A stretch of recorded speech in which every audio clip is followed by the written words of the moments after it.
Welcome to the BiggerPockets Money Podcast, show number 47, where we interview Jim Wang from Wallet Hacks, the great uncle of personal finance blogging. It's time for a new American dream, one that doesn't involve working in a cubicle for 40 years, barely scraping by. Whether you're looking to get your financial house in order, invest the money you already have, or discover new paths for wealth creation, you're in the right place. This show is for anyone who has money or wants more. This is the BiggerPockets Money Podcast. How's it going, everybody? I'm Scott Trench. I'm here with my co-host, Miss Mindy Jensen. How are you doing today, Mindy? Scott, I'm having a really great day, and I'm so excited for this interview because I've known Jim Wang forever. Like you said, he is the great uncle of personal finance blogging, and he's just an all-around really interesting person and a super nice guy, very knowledgeable. And as you know, I feel like we say this every single week. This episode runs really long because he had so much great things to say. So many great things to say. So many great things to say. Yeah, and he has a great story as well where he has really built a great business. He's a pioneer, not just in personal finance and understanding all that kind of stuff, but also in the entrepreneurial side of that. He built a personal finance site called Bargaineering, which he calls it liquidated, sold at a big profit. So he was a very successful entrepreneur and has been made a large number of great decisions across his career and had a couple of big wins as well. And he's going to share that story with us and then go into some of the tips that he's got, that he's collected, his top tips for helping you move towards a better financial future across his many years of blogging in the personal finance space. Yeah, one of these tips really, really, really was amazing. I mean, they're all great, but one I've never heard before, and it makes perfect sense once you explain it, but it's like all of this finance stuff. If you don't think about it, you don't think about it. And then once, somebody brings it up, you're like, oh my God, of course I should totally be doing that. So let's not give away the whole show though. Let's let him tell his story. All right. I have to interrupt for just a moment to remind you that Thanksgiving is almost here, which means Black Friday and Cyber Monday are also almost here. And we are going big this year, up to 75% off the BiggerPockets bookstore. No joke. Get ready to take your real estate investing up a notch while saving serious money. Visit biggerpockets.com/store starting next Friday. All right, Jim Wang, welcome to the BiggerPockets Money Podcast. How's it going today? It's going great. How are you guys doing? We're doing good. I'm doing good. I shouldn't speak for Scott. Scott, how are you doing today? I think we're all doing fantastic. So why don't we go ahead and start right from the beginning? And Jim, can you tell us a little bit about your background with money and what that was like? Growing up, my parents were always pretty frugal because they were immigrants to the U.S. coming over from Taiwan. And my dad came over with a education visa, and he came, and then my mom was able to come a year later. And so we were always very frugal, saving our money because he wasn't earning a lot. But then also every few years, we wanted to go back to Taiwan to visit family. And so life was a lot of frugality, doing trade-offs because we wanted to save up because flights back to Taiwan were, even today, they're expensive. But back then, if you think about it, it's even more so. And so I just grew up in a very frugal family, even though we were probably middle class, right? We owned our own, well, my parents owned our home and we were living fairly comfortably. I think just psychologically, we just had to keep it frugal in order to go back to Taiwan and buy 4 tickets every 3 or 4 years. So what sort of work did your parents do? My dad was a civil engineer, and my mom was, she took on jobs that they gave her the ability to take care of us after we came home from school. So I remember when we were really young, she was a nanny. Like when I was an infant, she was a nanny, and she was able to take me with her whenever she was taking care of the other kids. And then as we got older, she worked in the lunchroom of my school so that when her day was done earlier than we were done, because obviously lunch ends before the end of the school day, and then she would be home by the time we were home. And so that's sort of what they did. My dad worked at Brookhaven National Labs his entire career, first in civil engineering, and then eventually when a lot of those jobs are sort of being phased out, he moved over to database administration and just did that until he retired a couple years ago. So what did college look like for you? College, I went to Carnegie Mellon. Studied computer science. I was there for a few years. It was a fun experience. I mean, it's a kind of a nerdy school, and we still found ways to have fun. And it was actually, with a lot of people talking about side hustles today, like back then, college, you have more time really than anything else. I mean, maybe the people who were smart studied more and worked harder in their classes, but I was all about side hustles, like finding things to resell on eBay and just different little things you could do to make some extra, like beer money or video game money or things like that.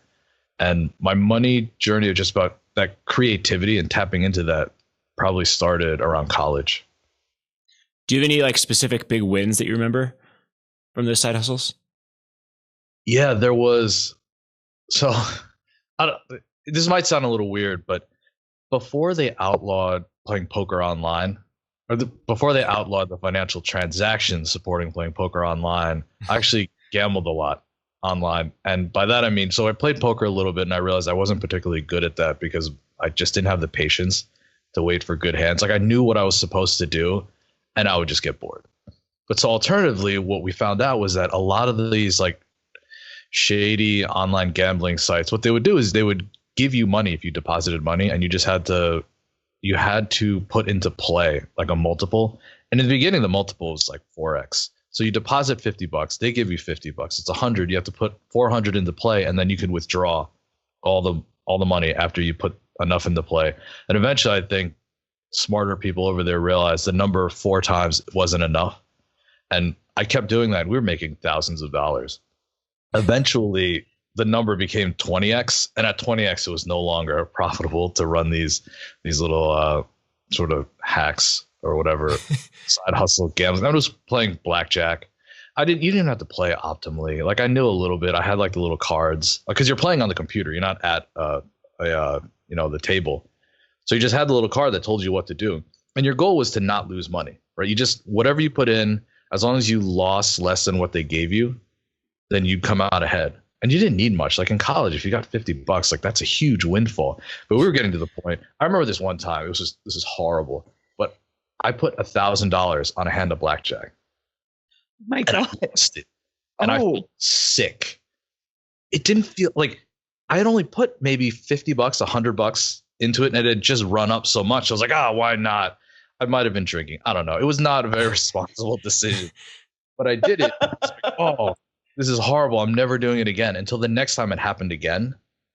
And that time I won, and I was like, I'm done. I'm never doing that again. And that time I stuck with it. Yeah. And I did. I mean, it was not responsible. It was just taking advantage of the system being inefficient and just sort of having fun. And being in college, there were really I mean, it's not like I graduated without student loan debt. Like keeping the 1,000 would have been way smarter, and that's what I should have done. But you're in college and you make mistakes. And if that's the worst one I made, I feel like I made out pretty well.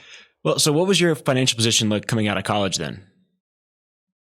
I had a good job working for Northrop Grumman in the defense industry. And so I graduated 2003. I was going to graduate 2002.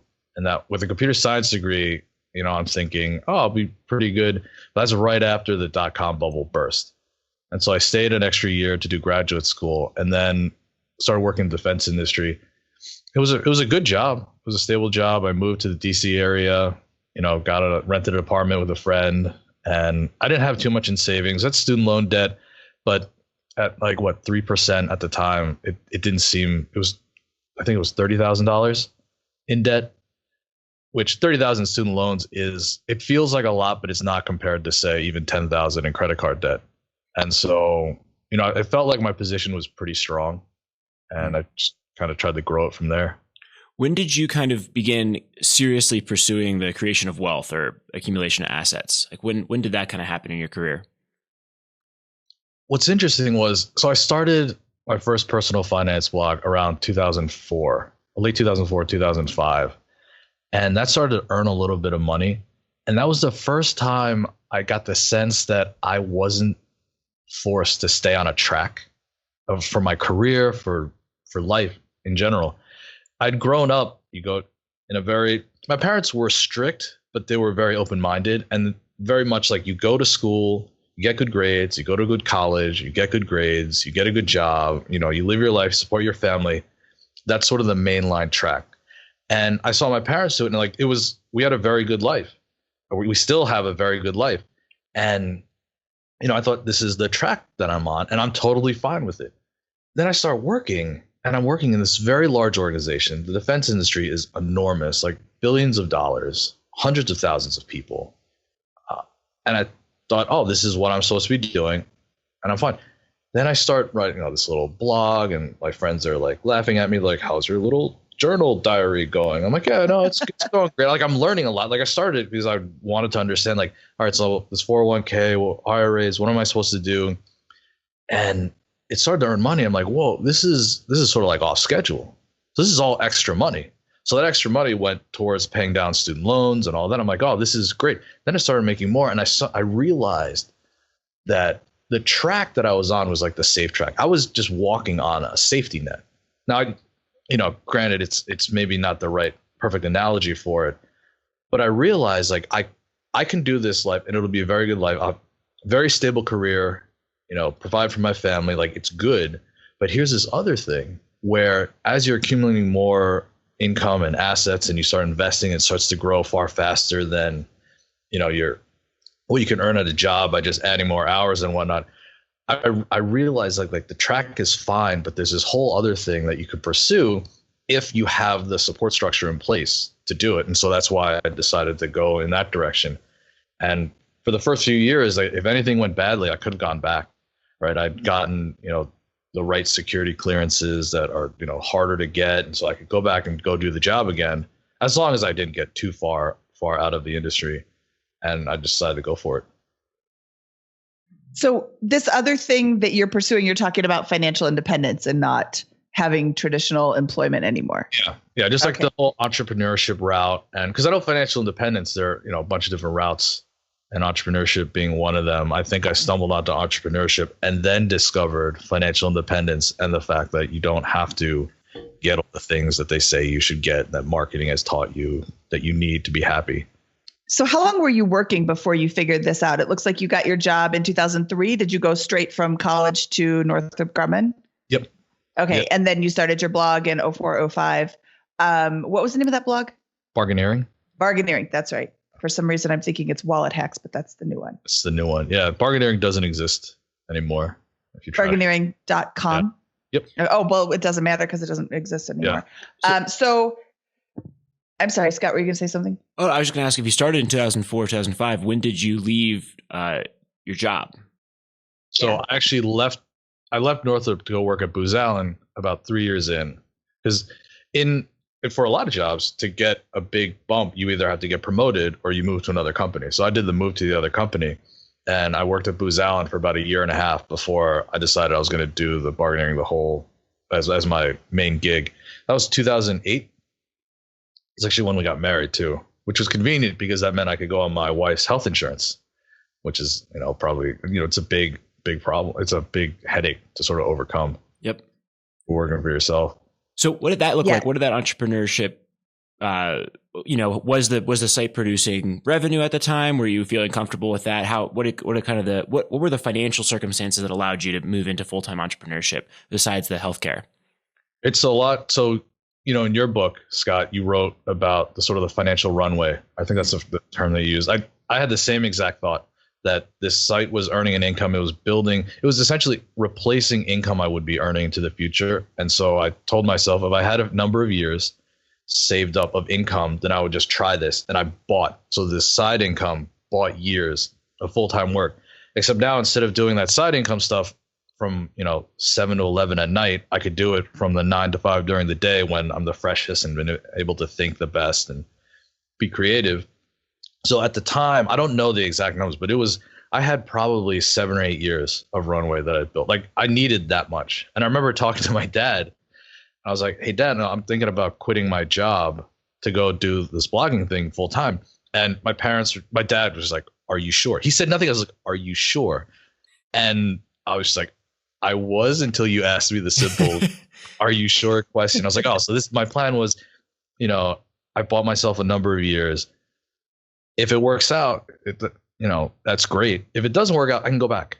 Right? Nothing prevents me from going back in like a couple of years. If it looks like it's not going to work out, or if it's just like a one-time thing. Because if you think about it, back then, there weren't that many people earning a living entirely online. And they certainly weren't talked about.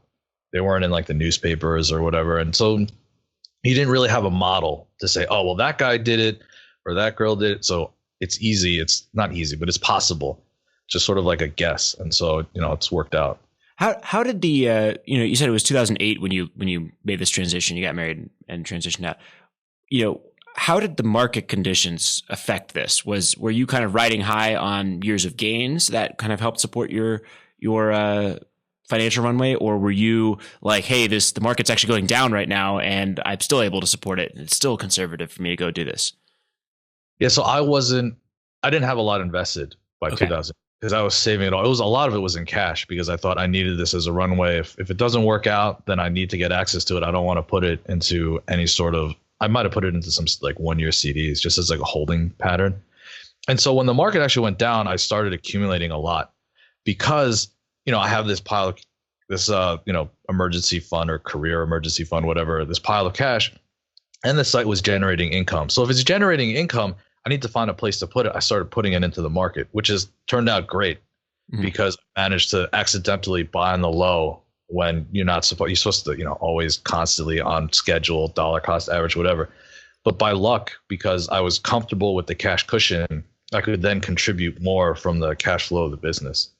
So it wasn't financial independence in the sense that I'd had, a pile of, retirement assets and I was drawing that down. It's like I had a little bit.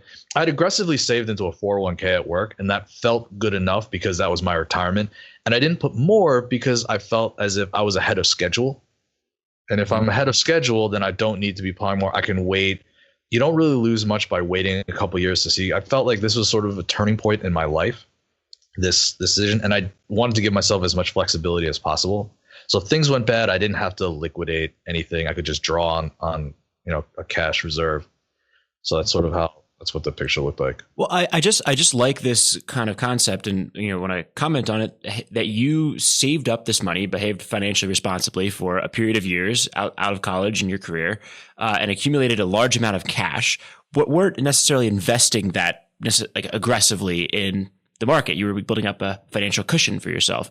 And that turns out, not to ruin all of the future story we're going to get into, but to give you a chance to take a chance and be an entrepreneur, make an investment that has the potential of exponentially greater returns than what you could get by investing passively or continuing that work, that story in the workforce. And I think a lot of people underestimate the power of having tons of cash saved up, even without other investments there, because it gives you those options and that flexibility.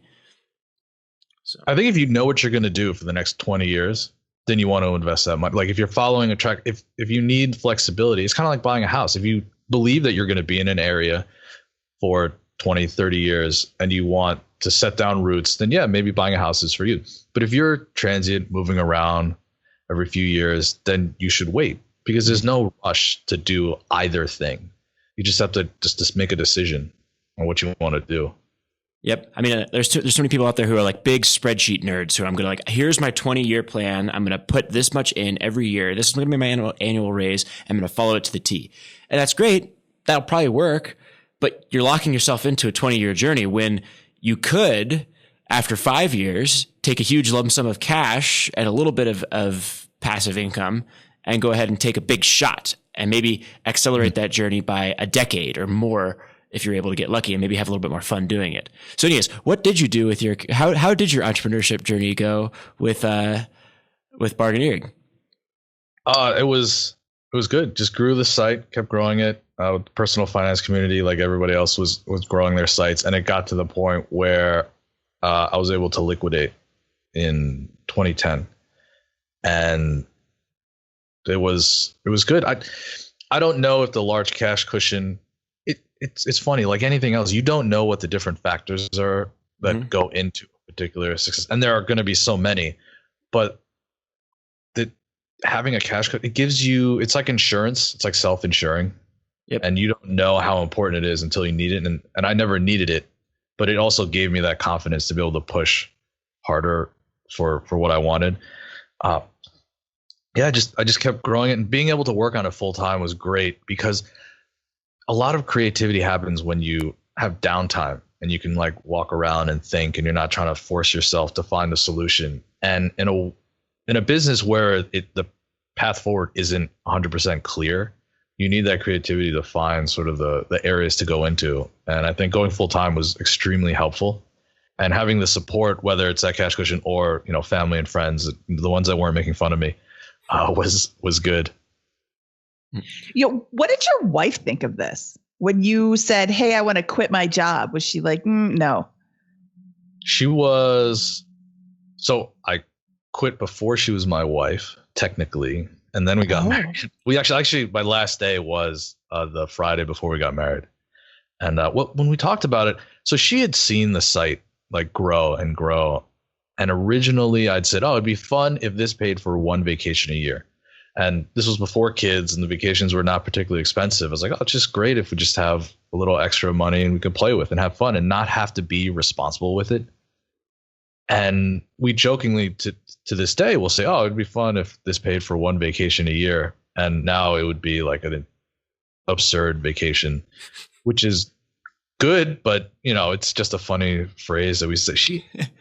She was supportive. I think she knew, or she believed that I knew what I was doing. Like people was looking, they're like, oh man, it's awesome. You knew exactly what you're doing. You just went out and you did it. And the reality is no one knows what they're doing. And after the fact, they try to, you know, frame a narrative that fits this like epic journey that she was along for the ride. She saw that I was doing well and that the income was there that to support and buy those years. And I told her the same thing that I told my parents. I said, it's going to buy me 7 years. We'll figure, I won't use all 7. If things go south and we get, you know, 3-4 years in, I'll find something else. But, you know, I feel like we've bought this cushion and it's time to take the shot. And like Scott said, if it works out, great. If it doesn't, you know, if it works out, you accelerate by 10 years. If it doesn't work out, I can go back and go on that same safe track and it'll be fine. Everybody happy. I'll still be a couple years ahead and I'll at least won't look back with regret. That's amazing. Okay, so it's time for my favorite quote. Joel from FI 180 was on our show, I think back on episode 11. And his quote is just the first time he said it, I was like, oh my God, that's brilliant. He said, what's the worst that can happen if I quit my job and go try this thing? The worst thing that can happen is that I'll have to go back to work. So my worst case scenario is everybody else's everyday life.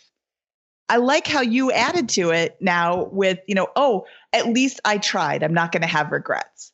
And, you know, I think that might be one thing that's missing from Joel's quote. But I use that quote almost every single episode because it's so inspiring. What's the worst that can happen? It's not like somebody's going to come and shoot you because you didn't do it right. You didn't, you know, oh, you made a mistake and it didn't work out. Well, here you go. Go get another job. It's not that big a deal. I guess I never really thought about the worst that could happen, but I suppose I was just thinking, what's the worst that could happen? I go back and get a job. I'll have to remember that quote.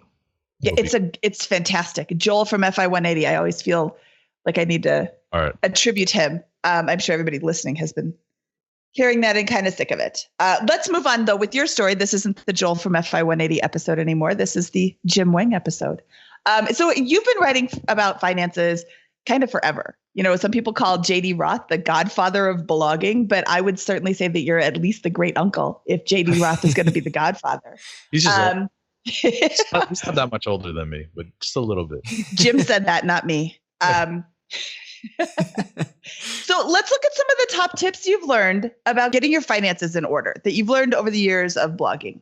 So in talking with a lot of people, getting emails, and there's always a lot of like angst and emotion tied into money and people feeling like they don't have enough or they're not doing the right thing or whatever. And I always ask them, you know, it sounds so simple, but are you budgeting? Like, are you just doing the simple task of recording everything you're spending? And you don't have to do it manually with tools like Mint and whoever. You can pull in all that data automatically. And then you know, I earn this much. I'm spending this much. I have this cushion. If they have those numbers and they're still anxious about it, then that's a totally different issue. But so many people don't know. All they see is they don't see their income going because they get it direct deposited. They aren't entirely sure what their take-home pay is, but what they see all the time are their bills because it gets mailed to them, it gets emailed to them. They're constantly paying them manually or maybe automatically, whatever it is, but they're getting notifications about their bills. They don't get about their income, and that causes stress. because all you see is you spending money, you pulling your credit card, you going to the store or whatever, and you don't know. And without that knowing, the emotion comes in because psychologically you're like, well, I must not be doing well if I'm spending all the time and I'm not earning. So just budget. Set up something simple where you track and you get that knowledge. And from there, you can start making decisions on whether or not you need to cut your Netflix subscription or do any of the other things you feel guilt about, right? So many people, they make decisions without that data. And it's because so much of our life, we make decisions without perfect information, right? You have to decide, oh, should I try to merge into this lane now or wait till that car that seems to be going fast goes by? Well, here's a case where you have data and it's telling you if you want to save 20% of your income, you know what that number is, you know how much you're spending in other areas. What do you need to adjust a little bit here or there to get you to that 20%? And people just don't, because it feels like a lot of work and it causes so much angst. My number one thing is just get data. I think it was Peter Drucker, this is the management guru guy, said whatever gets tracked gets managed, whatever gets measured gets managed. Like, you need to do that, and so many people don't. And I don't understand now with all the tools.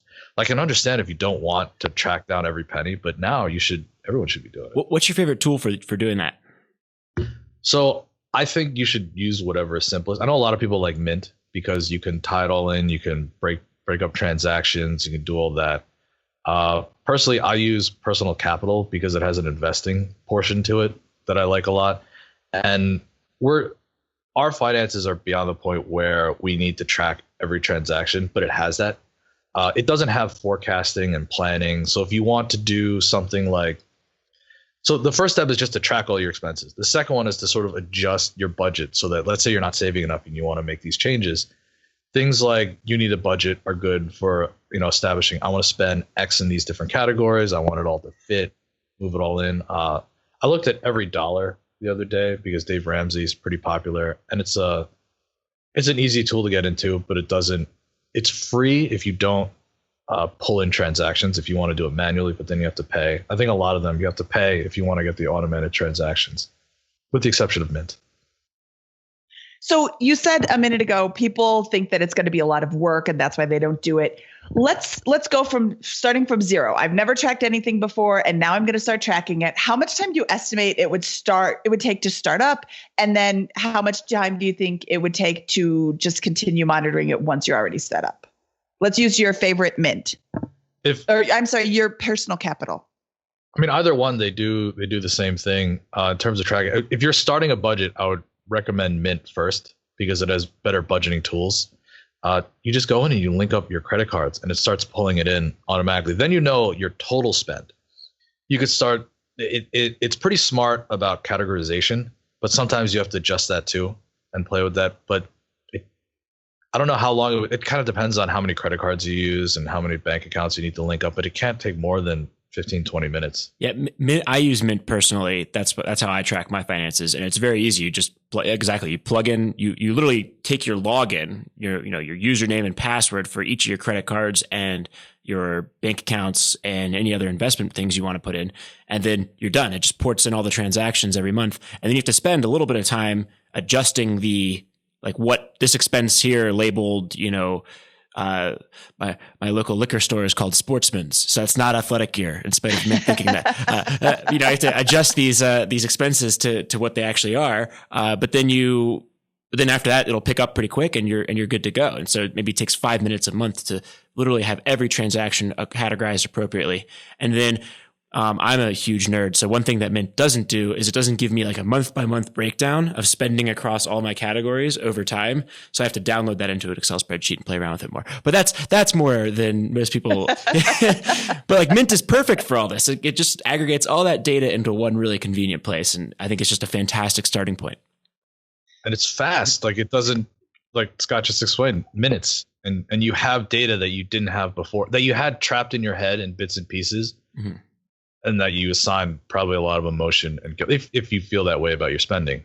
Yeah, one of the things that's powerful about this is you see your spending and you can see what the lever in your financial model is, right? So you may not have that in your head. It may be, hey, I know I went out to eat a few times this last month, but that ended up being $300, right? Oh, wow. I can cut that in half easily next month and come up with $150 more. That's a lever I can pull in my finances next month. And you see it and you have it visually categorized. You know, it's a skill. It's not a skill. It's work to categorize that. And it's a little bit of a skill to present it in a way that you can make decisions easily from. But once you do that, man, it's so easy to see exactly what you need to do to make the next leap forward each month. And you can make dramatic progress within a month or two. So I've said this before, and I'm going to say it again. The first time that my husband and I started tracking our spending, they didn't even have Mint. It was just a piece of paper that I left on the counter, and I drew a little bit of lines, like what date, where I spent the money, how much I spent, and a general category. And I was shocked to see that every single day I went to the grocery store, because I went to the gym every day, and on the way home, there was the grocery store there. And I just need one thing. And one thing turns into 6 things. And that's not a big deal if you're going once, but that's a huge deal if you're going every single day. 6 times 7 is, who are my math majors out there? That's a lot of extra things that I didn't need just because I was stopping at the store every single day. And once I read this book from Steve and Annette Economides, though, like, we go grocery shopping once a month or something like that. And that just blew my mind. How can you go grocery shopping once a month? And they gave a whole big story about how they did it. And I mean, I'm thinking of like milk and fresh fruits and vegetables. And they said, yeah, we do have fresh fruits and vegetables, but I don't know what they did with milk. Maybe they froze it. I don't remember. It's not important. You can still go to the grocery store for milk. But like, they would eat bananas go rotten first, and then oranges take a lot longer to go bad, and carrots are good forever. And so they would like eat stuff based on when they were going to go bad. And they always had fresh fruits and vegetables. And I can't go a whole month without going to the grocery store, but I go significantly less just by keeping track. And that, you know, those 6 things might be, let's say, $20, and that's $20 every single day. So, you know, tracking really gives you a good idea of what you're doing. And I mean, I didn't even have to wait the entire month. The next week, I was like, wow, I go every single day. Really? I wasn't even like considering that. Yeah, especially if you write it down sort of manually on a piece of paper.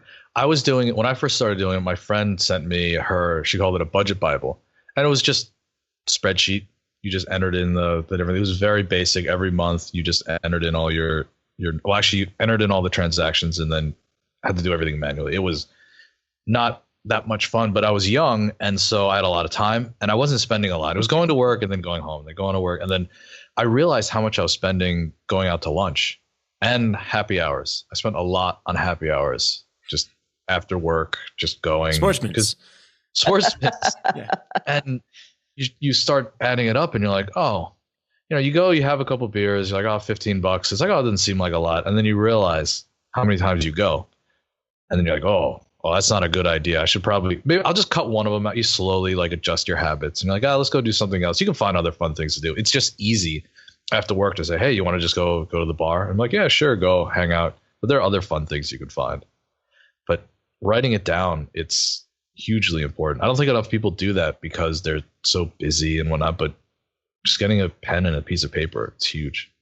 Yeah, it's just eye-opening. And I always thought I was good with money, and I am good with money, but I'm also really good at spending it when I'm not paying attention to what I'm doing with it. Well, let's go ahead and move on to the next tip here. What's your second tip? So it's actually related. It ties into nicely with the writing things down. I say keep like a time journal. So these are, when you want to save money, the best way, if you want to not spend a ton of time, like you can brown bag your lunch, but you have to remember to do that every single day. And then you forget a couple of days and sort of fall off the wagon. But you're spending a ton on all these fixed monthly costs, like the Netflix and the whatever, your gym and things like that maybe you're not using as often as you are. And so we still have cable. And I realized we were spending $12 a month on a cable box for TV that we weren't even using. Like the kids would watch every so often, but they were just watching, you know, random cartoons. They didn't need the cable box. But what I did was I started keeping a journal of what I actually watched we watched a lot of Netflix, a lot of Amazon Prime movies and videos. We didn't watch that much regular TV. And so we cut out that cable box, replaced it with a Roku that the kids know how to use. The Roku's like, I don't know, $30. So within 3 months, it paid for itself.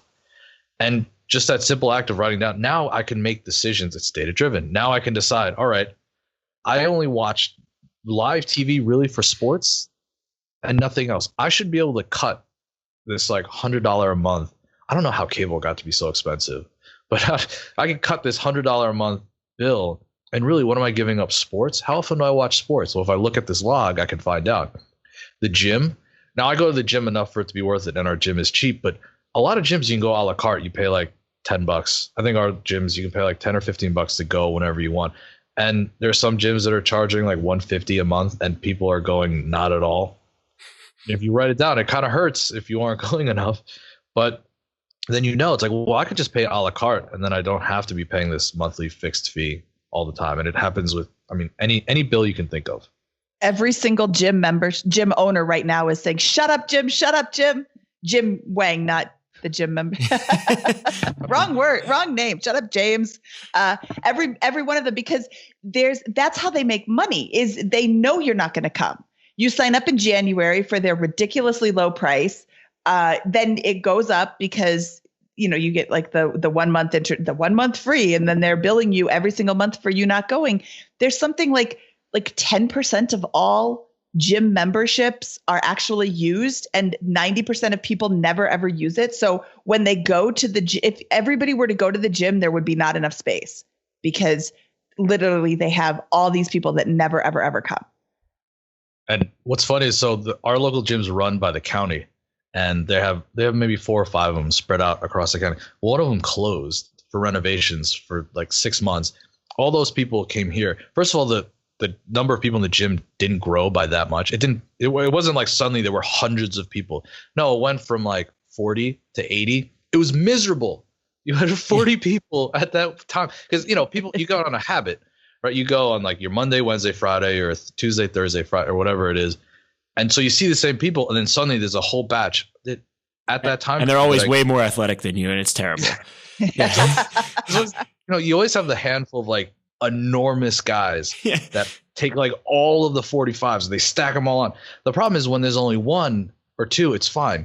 But when there's 4 or 5, suddenly it becomes a big problem. And it's not that much more people. It just, you added like a handful more people, and now everyone's schedule is off.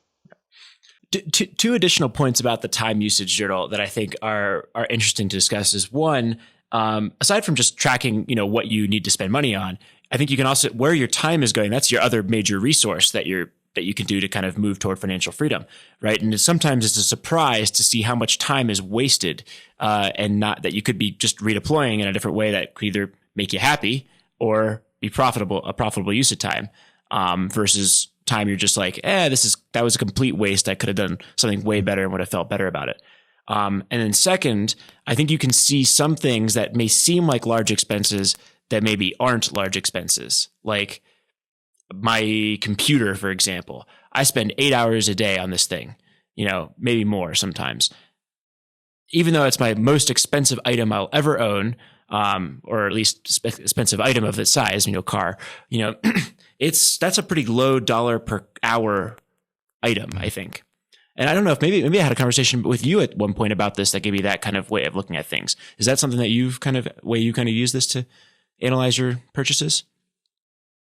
Yeah, a lot of it is, per use, there are a lot of items that are high dollar that you use all the time, like shoes or like your mattress or whatever. Like if you spend a little bit more, it'll last hopefully a little longer, and your experience will be a lot better. Yep. I think one of the interesting things, I had a conversation I was on the train going somewhere, and I was talking with this guy, and he was telling me about suits. Like he made suits. And I asked him, because I still know very little about suits. I'm like, why are some, Italian suits, whatever, so expensive? He's like, oh, the difference is the material. It's just more comfortable. And so if you're spending an 8-hour day or a 10-hour day wearing the same thing, you want it to be a little more breathable. You want it to be a little more comfortable. And then also they last longer through dry cleaning. And so this suit that is thousands of dollars, it fits you better. It makes you look better. It gives you more confidence, is all that, but it also will last longer. And so it's hard for, say, a young person to invest, because if you need to get, 3 different suits, you're not going to be able to spend that much money. But as you get older and you can now put an investment, and this is sort of one of the other tips that I started talking about it. I call it like upgrade and save, and being able to spend a little bit more now and make an investment because this thing's going to last longer and you don't have to replace it as often and things like that. I think what you were saying about the high dollar and just like you feel maybe guilty for spending that much. If you keep a journal, or just even if you just more intentionally think about it, you won't have that guilt because you're like, oh yeah, the computer is expensive. It is expensive, but I'm getting this much value out of it. It's what my dad actually says is I didn't use my first computer until I was a teenager, like much older. And it was a very old computer. It was like these numbers may not make sense to Scott, but Mindy will get it. When Pentiums were out, my dad got me a 286. He got me a 286 and it this is all foreign language to me. And it had 80 megs on the hard drive. And I had to uninstall programs to install other programs. So like in order to use WordPerfect, another word that Scott has never heard before, I had to uninstall like Lotus Notes because that was the spreadsheet thing. So you had to do these juggling acts. But then my dad jokes around. I was like, yeah, but all you do today now is just play on the computer and you make a living from it. So it was an expensive purchase, certainly, because it was thousands of dollars back then. But it was worth it because you look down the road and you're like, oh, well, it has resulted in this. I had the 286. My boss upgraded to the 386 and I was so jealous because she had the fast computer. I would load programs and then walk away for like 5 minutes. So long. No, but going back to your tips though, like budgeting and time usage, like these are fundamentals of long-term success. And I love the second point, maybe even more than the first with the time usage versus budgeting.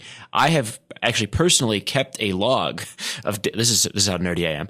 I have kept a log of daily activity and broken out by I'm not perfect. I don't have every day, but for the last 4 years, most days, the vast majority of them, I have a daily log that I've literally said, here's my accomplishments of the day. Here's what I set out to do. Here's what I did in the early morning, late morning, early afternoon, late afternoon, early evening, late evening, every single day.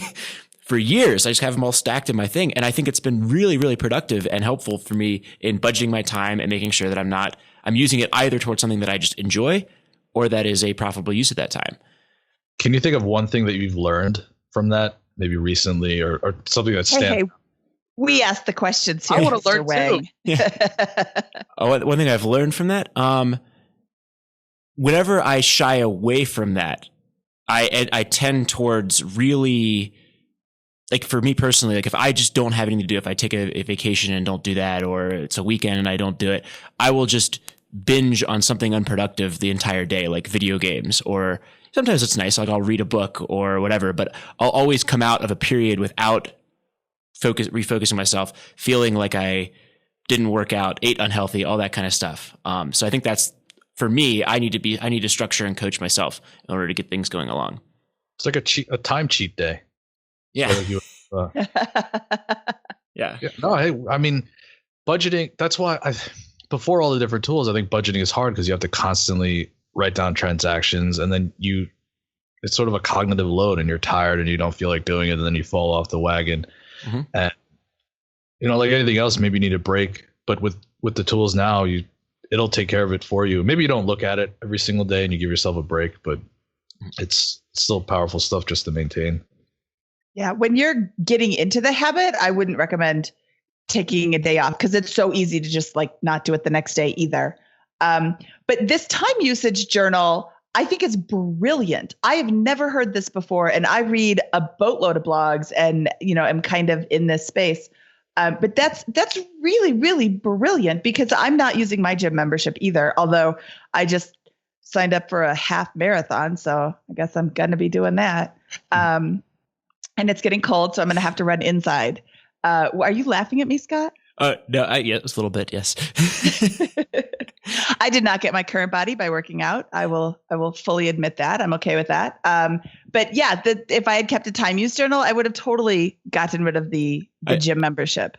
Before we move on, do you have any tips for which journals or how to actually practically go about starting a time use journal? Like, do you have a product that someone can use if you're listening to the show and why don't you start doing that? No, so there's the two things. If you want to track like what you're doing, for a while I was doing that just to see like what my day looked like. Cause people always ask like, oh, what's your day look like? What have you done? And I would not know. I just go into Excel and just put rows for each hour and then just scribble in something. And that was it. That's all I did. I didn't use any products. But actually one thing you're talking about, if goofing around on the computer, if you put, is rescue time still around? A tool for like track it basically. So you know, the new iPhone will tell you what you're doing. I forget what the name of the feature is. You can turn it on and it'll tell you how much time you're spending. Yeah. It's like how many hours you're spending on social media and on your phone. But there are similar tools for the computer, and then they'll tell you which websites you're going to, and they categorize them based on whether they're leisure, social, news, etc. You can do that to just track and just figure out how many times you've checked Gmail unnecessarily during the day. For the usage journal, I just keep a sheet of paper. It was just like a little like throwaway notebook. So for the TV, it was just on like the table next to the remote. And then I would just put a little tick every time I used it, and I realized I didn't use it at all. And just near whatever, the gym, like you know, when you go to, you just think back, everyone knows. But I think that the act of writing it down and recording it will give you the sense like, hey, you know, you're spending $100 or whatever it is, and you're going like twice. But then start thinking about, so from here, if you want to adjust this may be getting a little off topic, but like, let's say you want to go more, like you have to think about what are the roadblocks that you've now created for yourself. So you talked about not liking running. I could not run because now I know this. I was just running too fast. And so I was just getting exhausted. and I was just like, not my problem. I run better now. And part of the reason was I didn't like running because one, I didn't know what I needed to wear. And so now, based on the temperatures, I have a little sheet that's just a little piece of paper that says when it's anything above 50 degrees, really anything above 60 degrees, I could just put on shorts and whatever. When it dropped down between 50 and whatever, I would just bring like a long sleeve shirt. If it was under whatever, I needed to get gloves to cover my fingers. And I need to put like a little beanie on and whatever. And I was always running in like my neighborhood. So if I wanted to take something off, I could just throw it somewhere and I would loop back and just pick it up on the way home. And I put that next to the clothes, and they're all in bins in our little like foyer area. And it just made everything simple. So I didn't have the excuse of like, oh, now I got to go find, where did I put that shirt? I have like 20 shirts all in this little bin, 20 shorts, like gloves, everything. Make it as simple as possible. And then you'll go more. Find the things that are roadblocking you. Oh, that's a good tip. There is, I'm going to get you the name. I forget the name of the guy. He's in Stanford. He talks about creating habits, but like there's the thing called the motivational wave. When you signed up for that race, your motivation was really high. As time goes on, your motivation is going to diminish. And so it becomes harder to overcome those roadblocks. And so what happens is when your motivation is the highest, make the rest of the actions as simple as possible. So at that time, I wrote down the temperatures, what to wear, put it all in an area. So if I wanted to run, I just got up, take a shirt from this bin, shorts from this bin, if I need gloves, whatever from this bin, and then I'm out the door. When my motivation, like months later, I'm just like, I don't feel like running. Of course, you do have to walk through the house in your underwear to get to that point. It's right outside our bedroom. No, I love it. But if you are listening to this and want a time journal and those kinds of things, a couple of places to start is 1, Excel spreadsheet, 2, piece of paper, 3, make yourself a Word document. This is what I do. I just have a Word document I created for myself. That's like, here's what I want to do today. Here's the time zones I'm chunking out. And here's how I'm going to track my progress I handwrite it with a pen and pencil. And then the other 2, if you want to pay for some resources, 2 that might be good to check out would be the 12-week year. I forget who that's by, but that's got a good breakdown so you can hit quarterly goals. And then I also have used in the past a book called Living Your Best Year Ever by Darren Hardy, which might be a good resource as well if you're looking to start budgeting your time in pursuit of your goals and all that kind of stuff. And is the 12-week year an app, or is that a book or a journal, or what is that, Scott? It's a book. Okay. And we'll have links to all of this in the show notes. Scott, do you want to share your Word document in the show notes as well, so people can download that and use that so they don't have to start from scratch? Yeah, absolutely. I mean, it's just a little piece of paper that I have like a couple of goals and all that. But yeah, I can share that for sure. Maybe that's a roadblock for somebody to not get started, is that they don't have the documents. So you're helping them out. Absolutely. Yeah, no, I'm fully aware that my motivation is going to wane. I am writing about it on my blog, and I am going with a friend, and my daughter wants to do it too. So sure, it's going to be awesome. I keep track of my own work hours just for my own self, so I know that I'm getting in 40 hours a week every week. And I keep track of that on myhours.com, and it's a free app if it's just you. And I think if you want your whole company to sign up, it costs money, but it's just me. So that's another way to keep tracking. Just hit start when you're doing something and stop when you're done. And it's another great way to not have to write it down by hand, especially if you're on the computer. Okay. So I think we've covered this one. I've never heard keep a time journal before, but that's just fantastic. That's the best tip you've ever said in your whole life, Jim. So top that. What's the next one? Oh, tip number 3. I think we're done. We're done. We're done. That's the end of the show. So this is less about data driven and more just about being smart with your time and how you're trying to save money. And it's any fixed contract that you have with anybody is negotiable. So any subscription, any service, anything, and you should be aggressively negotiating them down as much as possible, because chances are you don't need it as much as they need you as a customer. So like we recently bought, not recently, I guess now it's been 5 or 6 years, we bought a new car, and it comes with Sirius XM radio, and you get it free for I don't even know how long. And afterwards, if you want to subscribe, it's like $30 a month or something like that, which doesn't sound all that expensive until you realize if you don't subscribe, they will ask you, do you want it for 5 months for $25? And all you have to do is just cancel. You have to cancel, because once it renews, it'll go up to the $30 or $40 a month. You just have to cancel and then pay again the $25 for 5 months over and over and over again. And like anything else, they have no marginal cost to deliver the product to you. You already have the receiver in your car as part of your radio, and you're being subsidized by all the people that are paying 30, 40, however much they're paying. Negotiate everything. And the phone call doesn't take that long because the customer service reps are used to it. Anytime you cancel, you go to the retention department. Retention, they want to retain you, and they will give you a deal. And if you don't like the deal, just cancel it. Like, you don't need cable TV. You don't need internet. You don't need Sirius. You don't need... Some of the ones you can't really negotiate are like your Netflix or those services where there's just no one to call, and then they don't really care all that much. But yeah, just cancel and try to get them to retain you. This seems like a good tip to implement after you've done the exercise earlier and budgeted your time and know exactly how much benefit, if you have an ability to quantify how much benefit you're getting from these services beforehand.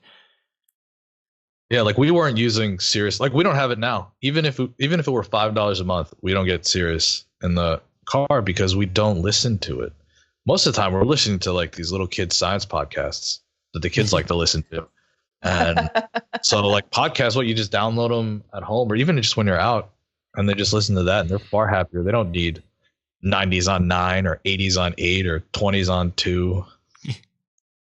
I had Sirius or XM for a while, and it was 80s on 8, and I loved it very much. Heidi Selexa. I don't think she's still there. But so I was listening to, oh God, what's his name? Clark Howard. And this guy called up and said, you always say negotiate or shop around or whatever. And he said, I got a renewal notice from my car insurance, and it had gone up to like $400 or whatever. So I called them up and I said, this is ridiculous. It was not this expensive before. I'm going to go someplace else. And they dropped his insurance price by 40% just because he threatened to leave. To which I say, well, if they're going to raise you every month, go find somebody else who's cheaper anyway. But yeah, how many times does your insurance go up? And it doesn't go up dramatically. In this case, they raised it too much for this guy to be happy with it. But, your insurance, it was $600 last year, and this year it's, $610. Oh, okay, whatever. I don't want to shop around. Shop around, because maybe it's not that expensive. Kind of on the same lines as this comparison shop is specifically for insurance, look at your deductible. My deductible when I was young and had no money was, what is the lowest, like $250 a month or something like that. And now I can comfortably accept like a $2,000 deductible. So I have that. And now my insurance is like nothing. I think on one car, it's like $60 a year or something like that because it's a low mileage vehicle and, you know, on and on and on. But there's a lot of different ways to get your costs down if you can accept a blow like that as well. You can ask the insurance agent, are there discounts that I can get that I don't already get? And what do I need to do to get them? I remember talking with someone at Geico, and they have this thing where if you are part of an affiliated organization, they'll give you 7% off, I think it was. And one of the organizations that you could join was the National Military Families Association, which you don't have to be in a military family. You just join the organization, you pay the $40 annual fee at the time. That's what it was at the time. And I got 7% off my Geico insurance. Which is more than $40. Yeah. Which is the 7% was more than the $40. Well, you get that for as long as you're a Geico, so you don't have to remain a member of the NMFA to get it. But that organization got $40 that it wouldn't have otherwise gotten to support its mission, and then I get a discount, so everybody wins. Love it. Everybody wins. And I am about it because the Geico rep told me, he's like, "Oh, just look at this list of affiliated organizations. Are you in any of them?" I was like, "Oh, I'm not yet." Let me go look at all those organizations. Yeah. So a few minutes of your time and you saved, what's their thing? 15 minutes can save you 15% or more on Geico. I'm a member, I'm a Berkshire Hathaway stockholder and they are a member of the Berkshire Hathaway family. So I get that discount. Well, so what are some of the biggest contracts that you think that like your normal person, you're listening to the show, haven't reviewed your finances in a couple of months. What are some of these ones that you probably think stand out as like a checklist to kind of go after? Cell phone, cable and internet, insurance. I think people know they're fixed. They should know their fixed costs each year. You can negotiate rent. You can negotiate any of these things. It doesn't hurt to ask, and you should just give it a shot. Well, yeah. What's the worst that they can say? No, and they're not going to shoot you. I mean, think about rent. Most people don't even consider the fact that they can negotiate rent. And if you're renting from a private individual and you want to say, maybe people do know because this is the BiggerPockets Money Podcast, but it's like turnover is a big pain, and so you want. If someone says, "Oh, can I get a break on the rent if I sign a 2-year lease, a 3-year lease?" Maybe 3 years is a little too long, but like maybe they can knock a little off the rent. You can say, "Oh, I can pay this way or that way or sooner or faster." You can always, there are different levers, and if you have a little bit of creativity, you can try to find it. And it never hurts to ask, "Is there anything I can do to make this cheaper?" Like I did with the insurance agent, which I didn't even think about. Yeah, I love it. So what's your next tip after that? So what had happened was I'd heard all these things about like the latte factor and brown bagging your lunch, and it sounded those are all great ways to save money, but they don't get to the fact like it doesn't make your life too much easier. And so the thought that I had, and this is what I actually did, was I call it upgrade and save. It's like making an investment early on to make your life a little easier and then potentially save money in the process. And it goes back to kind of like with the running. It's like you have the motivation wave. You want to brown bag your lunch. You want to stop buying coffee.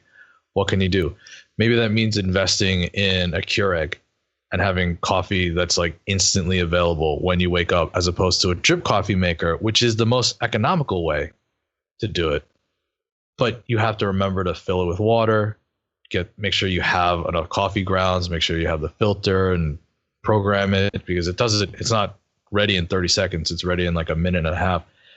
And when it sounds absurd, these are all the little hurdles that get in the way.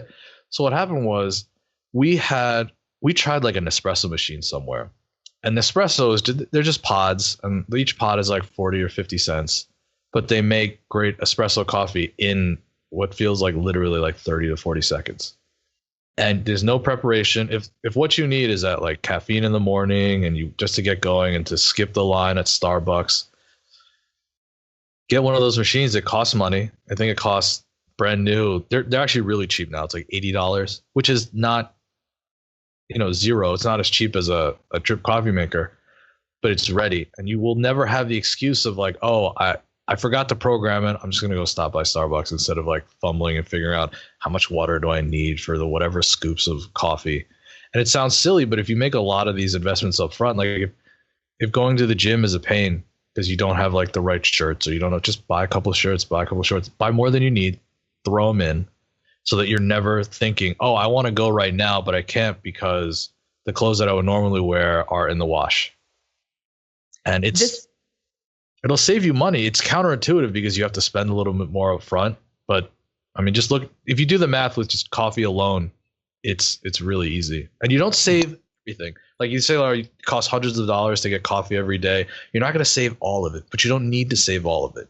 You just need to save a little bit of it so that you have more than you did when you started, and you get probably better coffee. I will say a great tip on this kind of stuff is to join one of the like social groups around the FI community. Like, I don't know. I'm in a couple. I'm in the Choose FI Facebook group. I'm in the Mustachians in Practice Facebook group and a couple other. And like when you post like one of these types of decisions there, for whatever reason, people love to give you their advice on how to make the best long-term decision around these they seem almost like petty decisions, like which kind of coffee maker to get, which kind of mattress to get. But like you will get a huge amount of crowdsourced feedback to help you upgrade and save if you just kind of post this to the right social media group or site or forum or anything like that. Quick tip there. Yeah. You said something to me, Scott, once that really kind of changed the way that I look at a lot of things. You said, make trivial decisions quickly. It's one of your leadership styles. If it's not going to make a big difference, if it's not like time-wise, money-wise, whatever, do it and move on. Don't waste a lot of time on this stuff. And I think that's something like Steve Jobs did that. I don't want to choose what I have to wear. So I have 1,000 pairs of jeans and 1,000 black turtleneck, and that's all I wear, and I never have to worry about it. And but make trivial decisions quickly. This is a fairly trivial decision. I like this espresso and I want an easy one. So I'm going to make this decision. I'm going to spend $80 and now my life is better. Yeah. Well, I think I almost would disagree. I would say that these are like the important decisions, right? Like this, like which an espresso machine Jim has is a really important decision for him, right? Like that's impacting your overall day. And so you made a very thoughtful choice about like which one to get there so that every day can be trivial after that. Right. Is that kind of where you're getting at with this? Okay. That's a better, every day can be trivial after that. Now I got to go find an espresso machine and convince my husband to let me have $80 to buy it. Okay. And Jim, you have a whole article on this, right? Yeah. This upgrade and save strategy. So we will include and things, because coffee is like, it's just a very hot, I don't know if it's really in real life as much as it is. It's sort of what people write about being a hot topic, but it's something that's very easy to understand and easier to math out or calculate out the math and sort of the savings. Like it's harder to do something that's more qualitative in nature, like say spending a few $1,000s on an Italian suit or something like that. But it has other examples of things you can buy for life and things of that nature. That's something that Mr. Planting Our Pennies told me about at the Biffle, the Buy It for Life. And he showed me this pair of shoes that he has. He was a salesperson, so he needed to dress up and look nice. And he has a pair of shoes. He's like, yeah, they were $400. And I'm thinking to myself, I don't think I've ever spent $400 on a pair of shoes, but he wears them all the time. He wears them every single day. Every time I see him, I think he bought them like 2 years ago, and they look beautiful. They always look brand new. And, that's not something that I think, that I think a lot of people in this space think about when they see, oh my God, $400. I would never spend that much on shoes. Well, hey, now he never has to buy another pair of shoes. Like every once in a while, he'll have to get those resold. But even then, they're such high quality to begin with. They're not those cheap, crappy plastic shoes with the plastic bottoms. We will link to your article, The Upgrade and Save Strategy, on wallethacks.com in the show notes for the show, which can be found at biggerpockets.com/moneyshow47. No, I think it goes back to the point you're making up earlier, though, where just say, hey, like that pair of shoes is an important decision. That's like something he had to put a lot of time and energy and thought into. He got a beautiful pair of shoes, and now he doesn't have to make that decision ever again. Yes. And that's where and that's what you're talking about here with upgrade and save, is make this quality decision, because it's going to be something you're going to use a lot every day. It's going to have a huge impact in your day-to-day life. But once it's done and it's quality, you don't have to worry about it anymore. Yes. So now that decision is trivial. He doesn't even have to think about shoes. Yep. Yeah. You just get it. I'm putting these on every day. And they go with everything. They're beautiful. What's funny is I either say you spend a lot on something or you spend as little as possible. Like there's no like in between. So like with like shoes, my shoes are either, and mine are not 400. They're either nice, like 150, or they're not that nice and they're like $30. And I got them on sale. Like sneakers. Like I beat up sneakers all the time. And you don't want to spend a lot because they're going to get like muddy and dirty and ripped and it'll be fine. But I don't want to spend I'm going to spend $100 on a pair of sneakers because that's like in the middle and I could like rip them on something in like a week and get upset. Oh, see, now I do spend $100 on sneakers. I buy last year's model on Amazon. But I do spend a lot because when I run and I don't have good sneakers on, it hurts I get shin splints or something. So that's a functional issue and not, you don't want to buy shoes that'll make your feet hurt. But you know, if there were $30 shoes that functionally perform the same, they just didn't last as long. For me personally, I would go for those instead of just, 100 that may last a little bit longer. All right, so let's move on to the last tip here. What's your fifth and final tip here? The fifth and final tip is sometimes you need to do things ahead of when you need them. And we're trying to think of, as a big money win. A lot of folks, they only ever think about looking at, say, their credit when they think I'm going to need my credit, like with a loan or anything. Like that's something you should be doing on a regular basis, kind of like budgeting. Like you're not thinking, oh, I'm going to retire now. How much should I save? It's like by then it's probably a little too late. And the reason why I thought about this is because when I was younger, I wasn't really paying attention to my credit. I'd gotten a credit card in college by signing up and getting like a Frisbee or a t-shirt or something stupid. So I was like, oh, fine, I have a credit. I wasn't thinking about buying a house. I wasn't doing anything. And what happened was I was getting a background check for a security clearance, and they go and they naturally pull your credit to find out if you're a financial risk and you can get bribes or whatever for state secrets. I had no state secrets, but I did have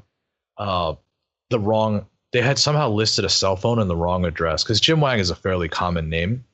So they had that, and they had my social security number wrong. So the credit file had two social security numbers, and one of them was obviously not mine, and that's what was associated with the bill. The cell phone bill and the address. And so I'd submitted, where I lived, everything for the security thing. And they come back and go, Mr. Wang. And this guy was like trying to catch me in a lie. And I had no idea. I was like the perfect liar because I had no idea. And he's like, have you ever lived in Harrisburg, PA? And I went to school in Pittsburgh. I was like, no, I've never lived in Harrisburg. He goes, what is this? I'm like, I've also never had a cell phone with whatever company it was. And I had to go and fix it while they're trying to do the security clearance check. And it was the most stressful thing because unlike a loan for like a car, or like you don't get the loan for the car. That's fine. You wait a little bit till they fix it. This was like job related, and I can't do anything until the clearance goes through. And so I was all stressed out. And so, eventually, maybe not everyone's going to get a background check, but eventually everyone's going to get a loan for something. You need to be on top of all this background stuff, all the credit, making sure that one, it's correct, and two, if you're taking the right steps to improve it, because all that stuff takes a long time. But if you can get your credit score just a little bit higher, sometimes you can get yourself into sort of that excellent tier, and now your interest rate is lower. And so for the next 15 or 30 years for a house, or for the next 5 years for a car loan, you're paying a lower interest rate just because you took these steps early on to fix any mistakes or just to give yourself a little boost. Love it.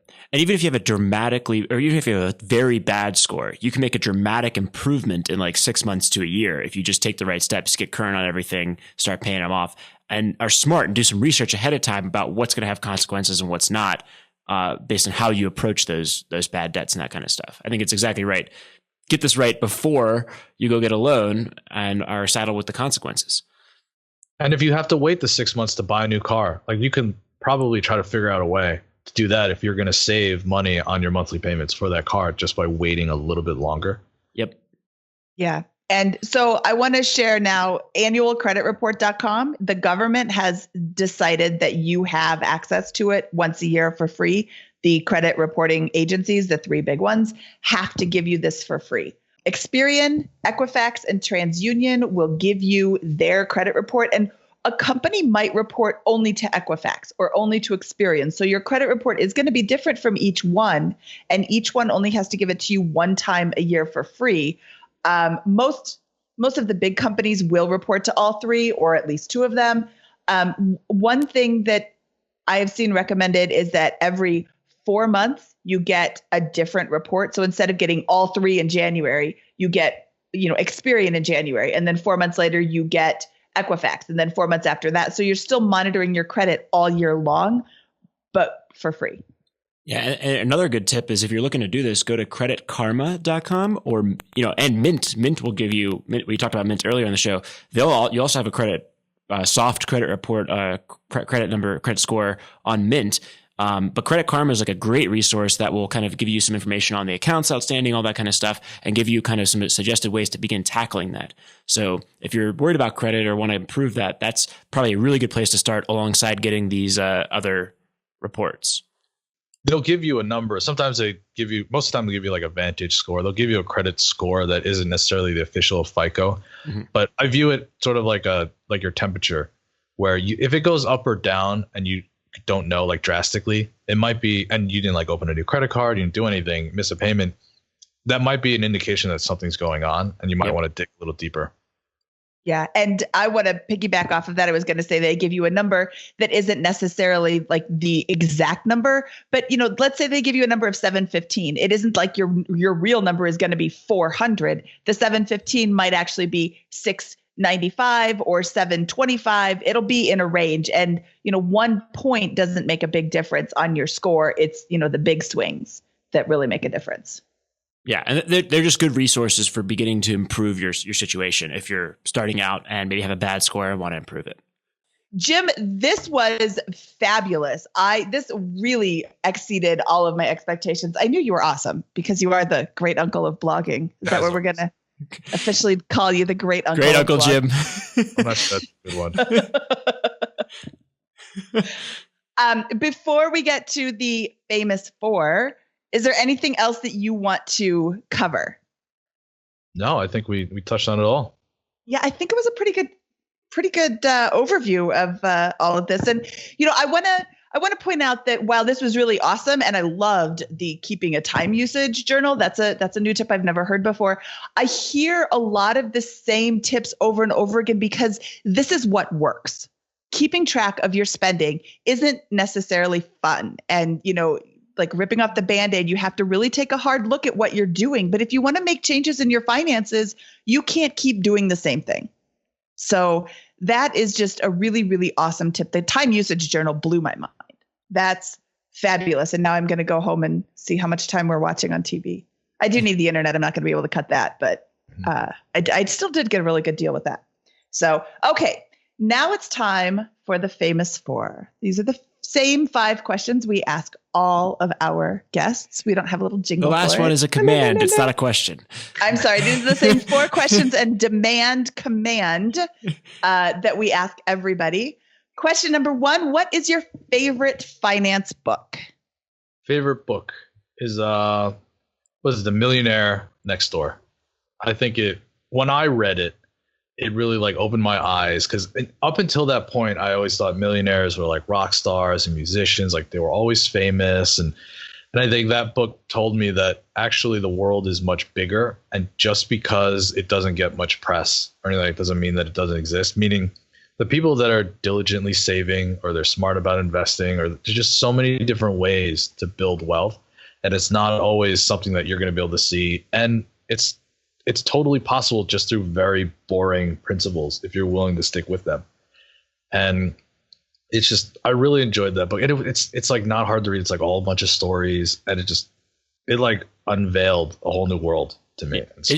It's a great perspective, and it's got a bunch of great anecdotes, like you just said, great stories, and it's also backed by real hard numbers that were really professionally and academically researched.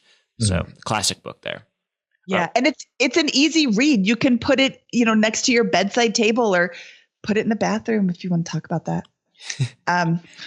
That's where you put your jokes, your book of puns and really, jokes right there. Yeah. God's book of really terrible jokes. Millionaire Next Door. Yeah. And The Millionaire Next Door. All right. What was your biggest money mistake? Money mistake was buying our first house. And it wasn't the fact that we bought the house. It was that we listened to all the experts and just did whatever they said. And it wasn't until much later, and I bought it when I was 25. You're used to this idea of like you have teachers, you have bosses, you're like they tell you this is how it works, and you go, okay, this is how it works. And there were just a lot of these little things that someone who was more in charge of the process would have pointed out and said, hey, wait a minute, I don't like this. And they're all like small things here or there, but when you add it all up, it was like there was something with the roof. So the home inspector looked at it, the inside of the roof, and it has like this fire retardant chemical, whatever coating. And it's supposed to protect you from it going up in flames, but it'll activate. When it activates, it deteriorates the what is the material, the plywood, and it can activate when it gets super hot, which indicates there isn't enough airflow in the attic. Well, these are all things that if I were paying more attention, I would know that this roof is in a little bit of trouble. The home inspector said, oh, it'll be fine, meaning it won't collapse, not as in the fire retardant treatment has been activated and now the structural integrity of the roof is just a little bit weaker. Like no one's going to be walking on it. Like there's not going to be hail. It won't be that type of issue, but it's going to need to be replaced. He didn't say it's going to need to be replaced in the next X years. Just things like that they added up. I don't know what the total dollar amount was, but they were like, these fees that I could have negotiated away, that in some places they'll be like, oh yeah, sure, we don't take away that. We can take away that document fee and this, whatever. But the broader lesson was, I'm in charge of my life. I'm in charge of my money. I can take their expert advice into consideration, but I shouldn't take it as gospel. And you learn that, everyone learns that in life. And I just learned it maybe a little later than I would have hoped. No, I think this is the case for every single field in professional. Like one of the other ones that I think, just to go off of this, is medical, right? Like I hurt my foot and they misdiagnosed it in the ER. And then I looked it up. I had what I thought it was, and they were like, nope, it's not. It's a different injury. And then finally, 2 months later, they finally correctly diagnosed it with the injury, what's called a Liz Frank injury. It's a rare condition. But like even in every field, here's the expert's opinion. Do your own research and make sure that you agree with it. And if you're not self-educated, you're abdicating control and you're at the mercy of someone else's opinion. And they, not saying you use a professional, but then you make your own decision. I love that. So, sorry. I don't know that I would self-diagnose medical injuries. Oh, I'm not saying self-diagnosed medical injuries. I'm saying that, and it goes across like legal, accounting, all of this stuff. Like if you don't understand your situation, you cannot find the correct specialist that can go ahead and help it. Right. And maybe this is not where I want this to go. An expert may not have all the information. Specifically, let's say your foot, like they may be able to visually see it, but if there's soft tissue and things like that they didn't do, did an x-ray, so they only see the bone. There information that maybe you didn't convey. There are things that they don't see in any expert field. And so it's not that they are negligent. It's that they just didn't make the right pick based on the information they had. But in the end, you are responsible. You are the last line of defense for anything that involves you. Yep. And I just didn't know that. I just thought, oh, these people are in charge. They tell me what to do and I do it. And then I turn around and I'm like, oh, my car now needs like 4 new tires and a belt and a new engine and whatever out of the mechanic. And like, oh, okay, maybe they don't have my best interest all of the time. Yeah. Yeah. Yeah. So, definitely do your own research on that. To clarify, we're not saying self-diagnose your medical stuff. I'm just saying that I always take the expert opinion. I go to find the best professional I can to help me out with these types of situations. And then I make my own decision, just like Jim is saying he should have done with the housing situation here. So. All right, Dr. Scott. Yeah. Okay, moving on from Dr. Scott. Jim, what is your best piece of advice for people who are just starting out? Take risks and don't be afraid to mess up, because like Mindy, what you said was what's the worst that could happen? You'll be working your job, whether it's for entrepreneurship or anything else. I think that one of the reasons why I was able to pursue sort of entrepreneurship when I was younger is because I took the risk when there wasn't a tremendous amount at stake. I think it'd be different if I were 38 right now, 3 kids, and I had a job that was supporting, everything was good, and I said, hey, I want to go quit and do this blogging thing. That would be a far harder choice to make with that much on the line. And I think at 25, I mean, I was getting married. We were fine. We're going to figure it out. There wasn't that much responsibility. So that's the time to take risks. So I would just say, go out, try to take risks when you can, and don't be afraid. Just go for it. Yeah, that's excellent. Love it. All right. What's your favorite joke to tell at parties? What? Maybe for kid parties. What's the difference between a crocodile and an alligator? I don't know. One you'll see later and one you'll see after a while. Nice. You laughed. You both laughed. I saw it. Perfect. We'll roll with it. All right. That's very cute. Tell us where people can find out more about you. That's the command. Tell us where people can find you. I'd love it if they come check me out at wallethacks.com. I share strategies for getting ahead in life and financially. And just shoot me an email. Say hello. Love to chat and meet new people. Awesome. Great site. You have some great guest contributors on there. So it's been fantastic. Wow, Scott, did you contribute an article to Wallet Hacks? Oh, no, maybe. Now he's set for life. No, awesome. Definitely go check out wallethacks.com. Like we said, Jim is the great uncle of blogging. Yeah, of blogging and the personal finance space. So a lot of wisdom accumulated over a very long period of time. And thanks for all you do, Jim. Oh, thank you guys. This is a lot of fun. Yes. Thank you for your time today. I know you've got a big, busy day of doing nothing. I mean, being an entrepreneur. Yeah. I'm going to scribble it down in my journal. Make sure you put down an hour and a half for today. Well, an hour and a half very well spent. Yeah, it was. Was that a good joke? That was a great joke. I don't normally laugh at them because they suck. Scott is the king of terrible jokes. I love alligator jokes, so I think that was perfect. You're a fan of alligator jokes. That one was fantastic. Okay, Jim, thank you so much, and we will talk to you soon. All right, take care, guys. Okay. All right, that was Jim Wang from wallethacks.com. What a great story. What great tips. What do you think of the show today, Mindy? Oh my goodness. That whole thing about keeping a time journal, I said it in the show and I'm going to say it again. I've never done that before. I've never even heard that tip before.